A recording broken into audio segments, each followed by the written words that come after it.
Hi everyone, welcome back to my booktube channel, Lisa in Bookland. I'm so sorry that I've been absent off booktube for the last month, and especially during Jane Austen July, which is something I was looking forward to so much when I made my wrap up at the start of July. July just ended up being really busy for me, unforeseeably so. I just about managed to squeeze in some Jane Austen July reading and watched hardly any videos or made none of my own, as you'll have seen. But I can't wait to go back and check out everybody's content that I haven't seen already, to enjoy maybe a belated Jane Austen July myself in August. I suppose a brief explanation of why I was so busy. I went on a small holiday to London, which was lovely, but did get the month off to a bad start reading wise. And when I came back, work just completely got out of control, and it only really calmed down at the very end of the month in the bank holiday. Also, I suppose something nicer, the sports team I follow, the Galway footballers, got to the All-Ireland final for the first time in 21 years. So that was really exciting, and I was lucky enough to be at that match, but that was another weekend gone. So yeah, hopefully we're back on track for August. You might notice that my camera quality and probably the sound quality has deteriorated as well. My phone and iPad have just stopped talking to my laptop. I don't know what's going on there, so this is just being recorded on my laptop, but hopefully in the next few weeks I might be able to sort out something a bit better. And I did want to tell you nevertheless about the few books that I did get to read in Jane Austen July. I enjoyed the month in my own small way when I did read, which was at the very start of the month and the very end of the month. And full disclosure, I finished two of these books on the 1st of August because that was a Monday, a bank holiday Monday in Ireland, so I decided to include it in Jane Austen July for my own convenience. I should have mentioned at the start that Jane Austen July was of course hosted by the three lovely hosts, Katie at Books and Things, Marissa at Blatantly Bookish, and Claudia at Spinster's Library. So I did manage to hit all of the prompts, some of them in a more thorough way than others. So yeah, I'm just going to go through them one by one. So the first prompt was to read one of Jane Austen's main 6 novels, and I actually read 2 novels for this, which I was happy with, and they are the 2 that I called out in my Jane Austen July TBR. So the first book I read of the month was Sense and Sensibility. It was probably my 4th or 5th reread of this book, I'd say, and like my previous rereads, I enjoy it more every time, especially kind of when I've seen a few more adaptations since my first read of it. For some reason with Sense and Sensibility, I used to find it really hard to remember the relationships between all the characters, like the Jenningses and the Dashwoods, and how they all interacted with each other and who were neighbours and who were actually related. But I've got my head around that now. Of course, Eleanor and Marianne's sisterly relationship really is the highlight of the book, and when people say that like it's not so much about the love story in this book than the sister relationships, I think that's definitely true, and it does help you get a lot more out of the book if you like focus on that, and instead of kind of expecting the very romantic blow me away love stories of Jane Austen's other books. I really like Colonel Brandon and Eleanor's friendship. They understand each other so well. I think Sense and Sensibility is kind of the book that I would most like a check-in with the characters a few years down the road, to see if I suppose one of the relationships in particular ended up kind of working out, as it's not maybe entirely convincing in the book. But I did get a huge amount out of Sense and Sensibility this time, and I kind of read it over the first weekend of July, so it was a really great start to the month, and it really is, it's so funny. Like, I forgot that Sense and Sensibility was really funny as well. There's this scene where Eleanor is talking to Mrs. Jennings, and without spoiling anything, they think they're talking about the same thing, but they're actually talking about different things. And after a while, they realise that they have that kind of like, oh, wait, what are you talking about moment, and they just laugh at each other for ages, and I just love that scene. I remember reading it in a cafe, and I was just laughing. I was just laughing out loud. It was just so funny. I would say Sense and Sensibility is like, it's in the bottom half of my favourite Jane Austen books, but it's definitely at the top of the bottom half, so I suppose 4th place if I was to put a tentative ranking on it. So the other book I read to fulfill this prompt of reading one of Jane Austen's main 6 novels was Pride and Prejudice. So I read the first half of this like along with the read along, and then I went to London and I didn't bring the book with me, so I kind of didn't read it for a few days, and then when I came back I like read the rest of it in 2 or 3 days. So yeah, I really did enjoy the read along while I was doing it, but I guess I caught up when I came back and then kind of overpassed everybody altogether because I was enjoying it so much. So I'd say this is probably like my fifth or sixth reread of Pride and Prejudice. And of course, I enjoyed it as ever. It's obviously such a like cliche thing to say, but like that first chapter, it just is so good. I like. I don't think it hit me as hard before, but like the dialogue is just so good, and all of the characters you're introduced to them and their little eccentricities and the whole situation with Netherfield and the entail, and yeah, it's just you're thrown right there into the story and it's so entertaining. I of course enjoy the romance. It'll never have the same kind of place in my heart as kind of the quieter romances that are in that like Persuasion is, but nevertheless Lizzie and Darcy are obviously a pleasure to read about. I don't think it's a spoiler to say that's romance in this book, everybody knows that. And even from like the very start, when they're having a conversation at Netherfield, when Lizzie is gone to visit because Jane is sick there, they're in the drawing room and they're talking about whether it's right to be persuaded by your friends, which is, I suppose, is kind of ironic given what happens later in the book. But and like you can tell that they're arguing about it just for the pure like pleasure of talking with each other and arguing, and I think that's like such a preview into their marriage. And yeah, they just have such chemistry even at that early point. And then of course as they go on through the book, I absolutely love the scenes in Derbyshire and I love the gardeners. I think that's my favorite part of the book. I just love the scenes at Pemberley. Again, like the sisterly relationships are so interesting to read about. I love when Lydia and Kitty are waiting to meet Lizzie and Jane at an inn, and they've like ordered this big lunch and they're like, oh look, it's our treat, we ordered this big lunch, and then they admit they have no money to pay for it, which is such a Lydia thing. And like Mary is kind of hard to put a finger on, isn't she? But you know, I probably have noticed this before, but I think it's been a while since I read Pride and Prejudice, probably like 2 years or something. There's a line in the film which is given to Mary when they're talking about balls, and Mary says in the film that she would rather if talking and not dancing was the order of the day at balls to make new acquaintances. And that's actually Miss Bingley that says that in the book, not Mary, which is, you know, it's just a funny little change they made in the film. I'm not sure if that's just the 2005 film or if it's the 1995 BBC adaptation as well. Again, I haven't seen that for a while, and I've definitely seen the 2005 film a lot more. So yeah, I'll be looking out for that the next time I do watch the adaptation, or if you know, let me know down below. So yeah, on the whole, a completely pleasurable reading of Pride and Prejudice.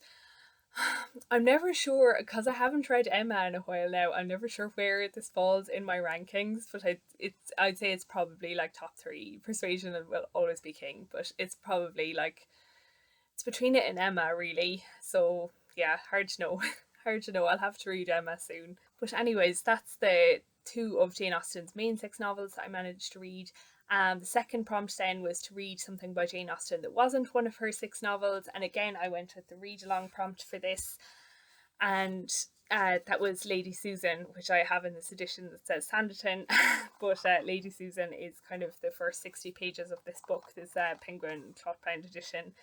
I think it was only my second read of Lady Susan. I read Lady Susan for the first time when I was much less familiar with Jane Austen's work.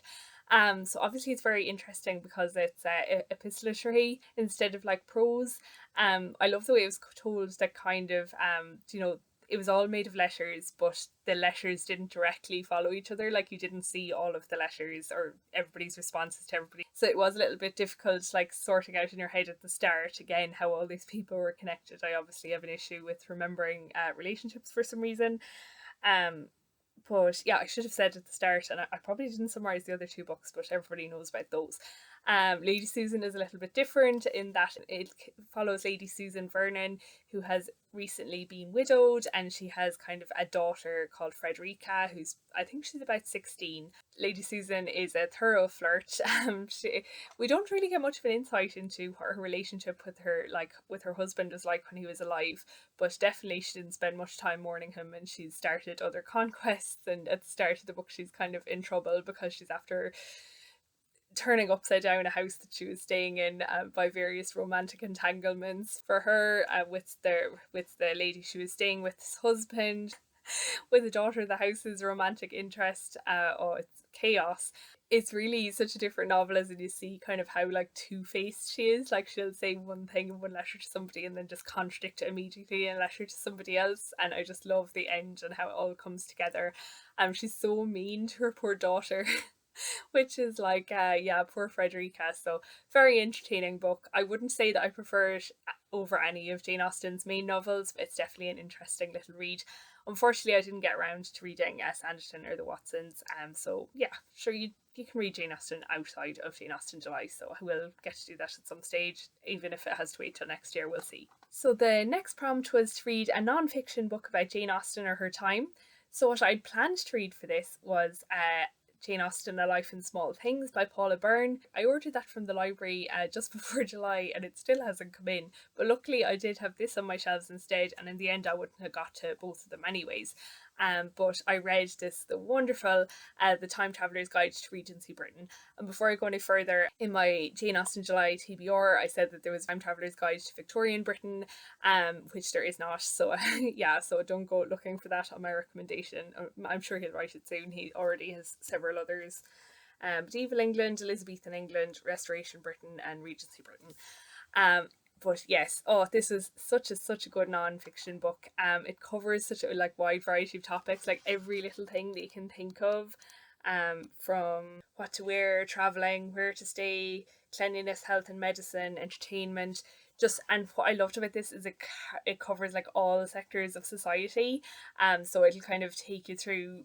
I'd say that most of the sections are kind of split in three bits, four sometimes, like from like royalty and the aristocrats, kind of middle classes, like working classes, and then like the very destitute poor.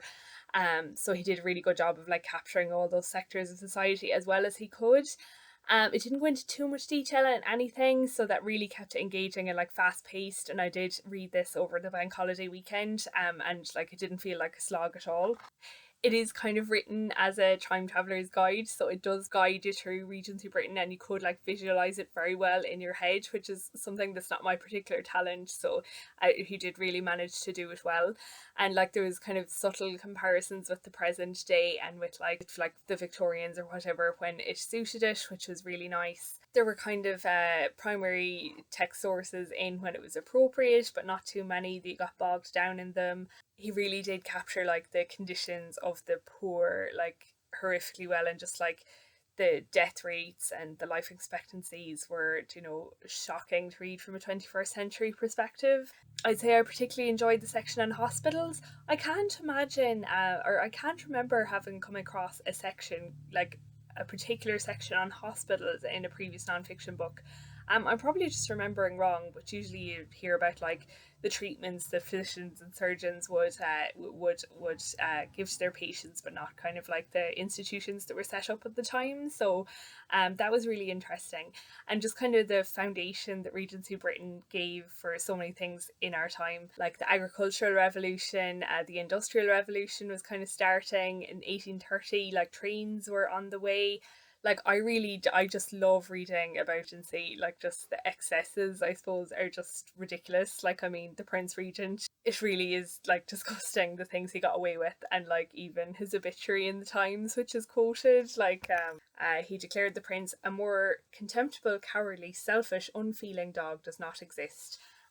But like it does point out that we owe to him like the beautiful architecture of like Regent Street in London, for example. Yeah, this is just a really, really good book, and I'll definitely be picking up other books by Ian Mortimer. This is the first non-fiction book that I'd read, and I'd always been kind of interested in because Charlotte from Coiny Reads recommends him so highly, and I had read The Outcast of Time, which is brilliant. So I had been interested in picking them up, and I'm glad that I got to this one. So yeah, really, really enjoyed and would highly recommend if you're interested in the period. So the next challenge was to read a Jane Austen retelling or work of historical fiction set in Jane Austen's time.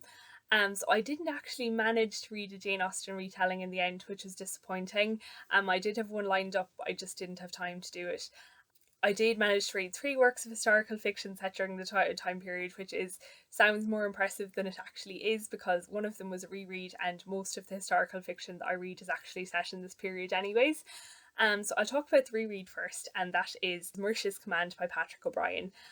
So I probably have mentioned Patrick O'Brian quite a lot on my channel. I have read all 20 of the Aubrey Maturin books. I never did read the unfinished 21st Adventure. I'm not really sure how I feel about it, maybe someday. But this is the fourth book in the series. It's a little bit different, and Jack kind of gets a bit of a step. I loved returning to this world. Patrick O'Brian really can write so beautifully, and it was a perfect mix to read in Jane Austen July. This isn't one of my favourite books of the series. I prefer kind of when Jack is left to himself with kind of his own crew, but here he's involved in something bigger, which definitely did have interesting aspects as well, but just not my preference for Patrick O'Brian. But there definitely are some like lovely nuggets in here which remind me why I like this series so much, like Stephen Maturin, who's kind of Jack's particular friend, kind of puts up a spirited defence of why daughters are just as good as sons. So yeah, I'm sure I won't leave it as long again before I pick up the next book, which is Desolation Island. So yeah, it won't be the last you'll hear of Patrick O'Brian, but always a lovely read and great for summer as well. I read this kind of during the kind of spell of heat at the start of July. We didn't get as hot over in Ireland as I know you got in the UK and in continental Europe. Not to mind further afield, but it did get to like 30 for like 2 days. So I read it out in the hammock those days and it was perfect. So the next book I don't have a physical copy of, as I read it on ebook, and I actually read it while I was on holidays in London, and that was Reputation by Lex Croucher. This is a book I had been curious about because I've heard it mentioned a lot on a lot of booktubers by for Jane Austen July. I think I was right what I said about it in my TBR. It was kind of a like Regency girls behaving badly. It definitely had serious mean girl vibes, as in kind of this girl is drawn into a new, more kind of elite group and how she manages to cope with them. I sometimes did kind of struggle and how like unlikable the characters were, but it definitely was a lot of fun. And like, I mean, if kind of privileged people act like they do today, I can only imagine it being 100 times worse in Regency Britain when like class distinctions were much more apparent. So yeah, just it probably was very good kind of depiction of how upper class society would kind of go on. I love the LGBTQ plus elements. Like I think they were portrayed really realistically in that like people with money could get away with a lot more than people without money can.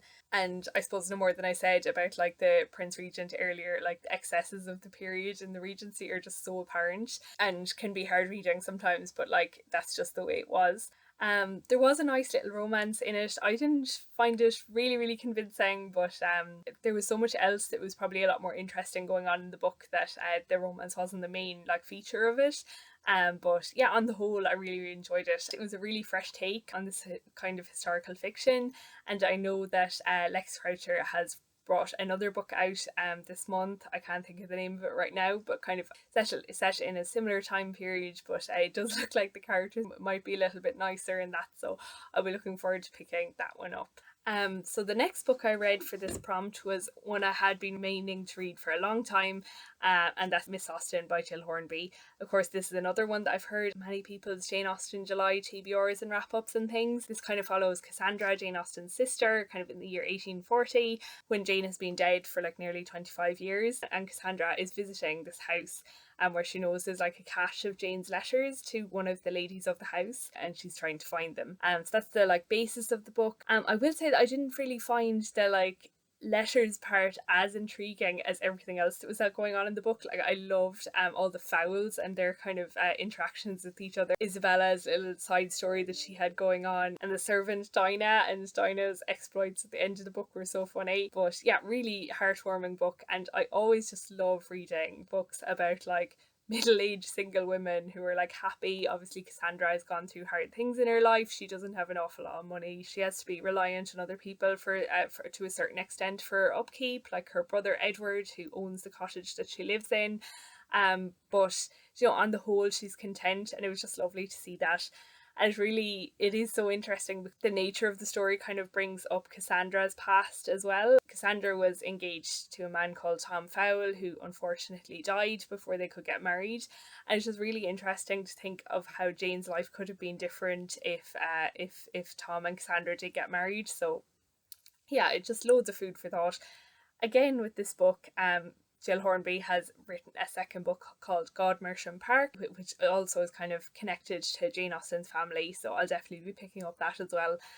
Before Jane Austen July next year, or maybe during Jane Austen July next year, we'll see. But yeah, it definitely won't be the last book by this author that I'll pick up. So we're kind of getting into more different territory, I suppose. So the final book prompt for Jane Austen July was to read something by a contemporary of Jane Austen.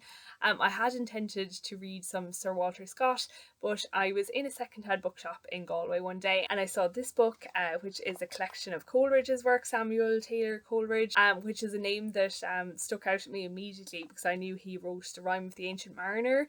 Obviously the title of that, I'm always going to be interested in it. As I said, I had very, very limited time for reading extra things this month. The Marmion at the end just looked too long and I wouldn't be able to squeeze it in. And I saw The Rime of the Ancient Mariner was a little bit shorter when I brought it home, and it was something I had wanted to read anyways. I was waiting until I found a physical copy. So the stars aligned and I did read The Rime of the Ancient Mariner. And I really, really enjoyed it. It was such a combination of just like lovely prose. It was funny and horrific. Just a good story to it, like really interesting. There's so many like famous little lines from here that I've heard quoted in like popular culture. I'm sure like maybe British people would be more familiar with these than I am, but I hadn't read any Coleridge before. He prayeth best who loveth best, all things both great and small. For the dear God love who loveth us, he made and loveth all. And you kind of hear that so much even with the television program or the book by James Herriot, All Creatures Great and Small, or like the phrase as idle as a painted ship upon a painted sea. That's such a great image. I always liked that one. So yeah, it was really interesting, and it won't be the last Coleridge I read. There's other stories and poems as well as kind of like letters to random people and essays, which probably are of less interest to me than it was, but it was only like €1 or something, so I won't be complaining. Glad to have this little collection, and I will get to Sir Walter Scott as well sometime. That was the only thing I'd managed to read for this prompt, unfortunately. I know I had mentioned I might like to read some Cooper as well, but again I just didn't get to it. So that covers all of the reading things I managed to finish in July and the first day of August. I am in the middle of one other book, which is for my kind of Victorian reading project, and that's Olive by Dinah Mullett Craik. About halfway through and I'm really enjoying it, but in the end decided not to prioritise it at the end of the month so I could squeeze some more Jane Austen July reads in there. But yeah, I'll be finishing that up in August, as well as the other book, Vanity Fair, that I've planned to read in August, which is funny because that's also set in the Regency period. Yeah, so the final two prompts for Jane Austen July then were watching prompts. So the first watching prompt was to watch a direct screen adaptation of Jane Austen. Like most other people on Jane Austen BookTube, I watched the 2022 Netflix adaptation of Persuasion. My expectations had been sufficiently lowered when I saw the trailer. Well, to be fair, they were low to start with even before the trailer, when I saw it was kind of like, what was it quoted as? Like it was going to be a modern and witty take on Persuasion. I'm like, that's not Persuasion. And then I saw the trailer, and I have to say, when I saw the trailer first, because I'd been looking forward to it so much, I was really, really disappointed when I saw the trailer, and I actually, was sad, like genuinely sad.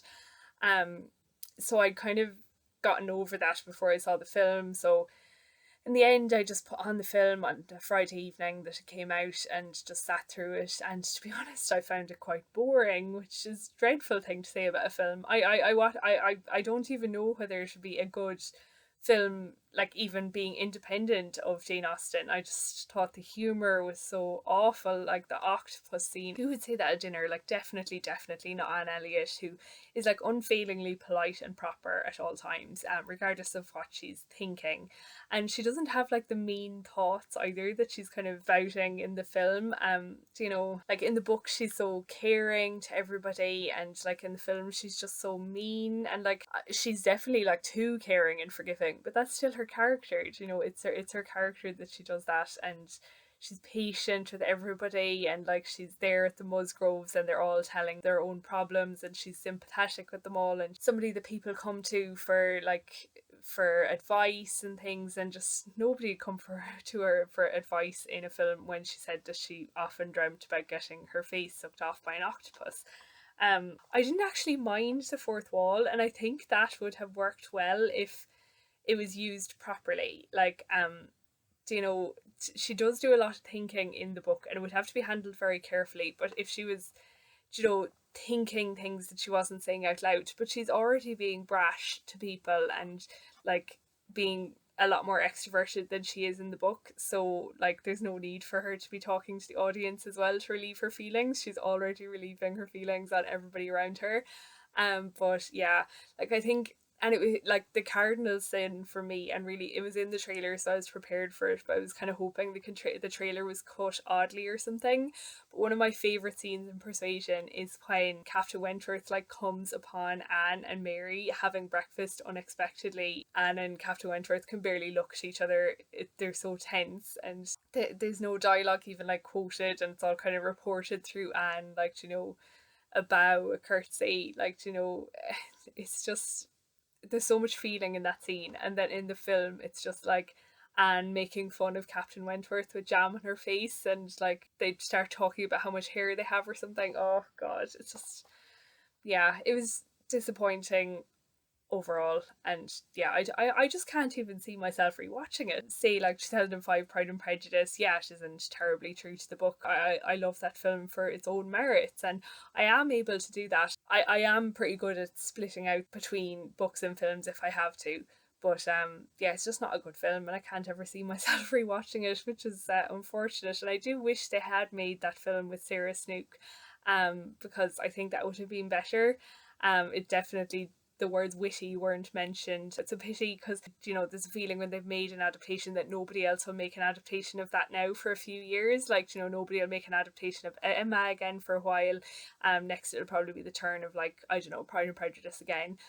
Persuasion won't be done again for a while. So yeah, it's just a pity it was so badly done. But anyways, I won't go and bore anybody anymore with that. I'm sure everybody's heard it already. But trying to think of one good thing to say about it. I did kind of like Captain Harville.